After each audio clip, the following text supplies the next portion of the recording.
अपने वादा। नमस्कार, स्वच्छता समाचार में आप सभी का स्वागत है।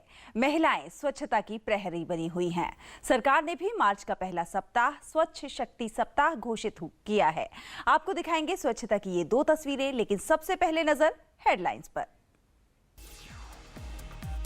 गुरुग्राम में हुआ स्वच्छ शक्ति सप्ताह का आगाज, महिलाओं ने संभाली कमान। स्वच्छ भारत अभियान में महिलाओं ने फूकी जान, हर स्तर पर निभा रही हैं भागीदारी। और अंत में देखिए आज का स्वच्छता मंत्र। तो स्वच्छ भारत को सफल बनाने की जिम्मेदारी आधी आबादी के कंधे पर है। नीति निर्माताओं का मानना है कि स्वच्छता के प्रति समाज में जागरूकता लाने में महिलाएं अहम भूमिका निभा सकती हैं। 1 मार्च 2017 गुरुग्राम, ताऊ देवीलाल स्टेडियम, हरियाणा। स्वच्छ शक्ति सप्ताह का शुभारंभ, मतलब आधी आबादी के कंधे पर देश को स्वच्छ बनाने की जिम्मेवारी। संदेश साफ है, स्वच्छता की सफलता आधी आबादी के बिना अधूरी है। भारत सरकार ने यह तय किया कि बहनें ज्यादा से ज्यादा इस अभियान से जुड़े, ज्यादा से ज्यादा स्वच्छता के लिए काम करें और अग्रणी भूमिका जैसे पहले निभाती रही है, आने वाले कल में भी उनकी और भूमिका बढ़े। देश के 102 जिले ओडीएफ बन गए हैं। हरियाणा के 14 जिले खुले में शौच से मुक्त घोषित हुए हैं। 1,71,000 गांव खुले में शौच से मुक्त घोषित हुए हैं। ओडीएफ की सूची में देश के 3 राज्य भी हैं। 1 नवंबर को हरियाणा देश का चौथा ओडीएफ राज्य बनेगा। जिले दर जिले और गांव दर गांव अगर स्वच्छ बन रहे हैं तो योगदान देश की महिलाओं, माताओं और बहनों का भी है। सच्चाई है कि स्वच्छ भारत अभियान जनता का अभियान बन रहा है तो योगदान देश की महिलाओं का ज्यादा है। यह जन आंदोलन बने, इसमें बहनों के सहयोग की अत्यंत आवश्यकता है, क्योंकि देश की आबादी का 50% हिस्सा बहनों का है। देश में पंच, सरपंच और जिला कलेक्टर के पद पर बैठी महिलाओं ने स्वच्छता को जन अभियान बनाया है। इस साल का महिला दिवस उन्हीं महिलाओं के नाम होगा जिन्होंने न केवल पंचायती राज या जिले के सपने को साकार किया है, बल्कि जिन्होंने अपने ऊपर देश से गंदगी मिटाने की जिम्मेवारी ली है।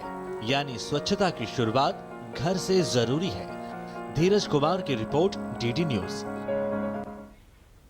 तो स्वच्छता के लिए किसी ने अपने जेवर गिरवी रख दिए तो किसी ने अपनी फसल ही बेच डाली। स्वच्छ भारत बनाने के लिए महिलाएं हर स्तर पर प्रयास कर रही हैं। स्वच्छ भारत का सपना मील का पत्थर है स्त्री शक्ति के हौसले का, उनके जज्बे का, उनकी मेहनत का, जिसने मोड़ दिया विपरीत हालातों का भी रुख। टूटा फूटा घर और खुले में शौच के लिए जाने को मजबूर लोग। कल तक बिधुनु गांव की यही पहचान थी, लेकिन लता देवी के इरादों ने हालातों का रुख मोड़ दिया। शौचालय निर्माण के लिए उन्होंने अपने गहने तक बेच डाले। नरेंद्र मोदी जी को देखा टीवी पे प्रधानमंत्री स्वच्छता के विषय में, तो फिर ज्यादा समझ आई तो बनवा लिया। पैसे तो थे नहीं, जेवर वेवर बेच के अपन शौचालय बनवा लिया। नाम मुसो देवी, उम्र करीब 60 साल, मुंगेर जिला, धरहरा प्रखंड। रोजी रोटी के लिए मोहताज मुसो देवी ने पाई पाई जोड़कर शौचालय बना डाला। झाड़ फूस की झोपड़ी के बीच पक्का शौचालय बनकर खड़ा है। इधर उधर जाए में दिक्कत हुए रहन, सुरदास आदमी छिया, इधर खड्डा छन, इधर रोड छन, गिर जाए रही है। बालक छन, हमें तो जिंदगी गुजार ले लिए, बालक के लिए बने लिए टुआटा पड़ी। यह है मोदरता चटर्जी, झारखंड में स्वच्छता की ब्रांड एम्बेसडर। महज 11 साल की इस नन्ही सी बच्ची के हौसले से आज केंद्राहट्टी के हर घर में शौचालय बनाने का सपना सच हो चुका है। गुल्लक के पैसों को भी शौचालय बनाने के लिए दान कर दिया। इस महिला शक्ति ने स्वच्छ भारत अभियान के नए आयामों को गढ़ा है। समाज को आत्मसम्मान से जीने की नई राह दिखाई है। चंद्रशेखर की रिपोर्ट, डीडी न्यूज। और अब आपको दिखाते हैं आज का स्वच्छता मंत्र। देश तो इतना बड़ा है, इतने बड़े देश की साफ सफाई कौन करेगा? कैसे होगा भारत स्वच्छ?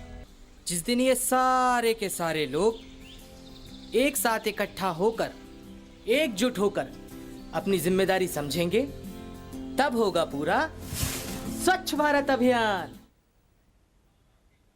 तो इसी के साथ हमारे आज के इस खास कार्यक्रम में बस इतना ही। आप डीडी न्यूज की इस खास मुहिम से फेसबुक पर डीडी न्यूज लाइव और Twitter handle @DD News Live पर अपने वीडियो और संदेश भी हम तक भेज सकते हैं। हमें दीजिए इजाजत। नमस्कार। स्वच्छ भारत का इरादा